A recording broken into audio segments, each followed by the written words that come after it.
Sa gitna ng makapal na ulap at malamig na hangin ng Bukidnon, may babala ang matatandang magsasaka.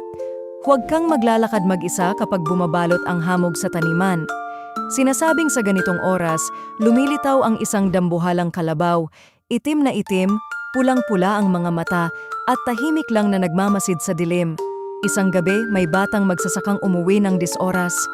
Sa bawat hakbang, lumalalim ang katahimikan at ang hangin ay tila humihina. Bigla naramdaman niyang may malamig na hiningang dumaan sa kanyang batok. Sa gilid ng kanyang mata, may aninong gumagalaw. Malaking kalabaw na hindi naglalakad, kundi tila dumudulas sa lupa. Hindi ito tumutugon sa tawag, hindi rin natatakot. Sa halip, ito'y humaharap sa kanya, bumubuga ng makapal na hamog at nag-iiwan ng matinding kaba sa paligid. Sabi ng iba, sinumang makasalubong nito ay nagdadala ng malas at minsan hindi na muling nakikita. Hanggang ngayon, may mga gabi pa ring binabalot ng takot ang mga taniman sa Bukidnon.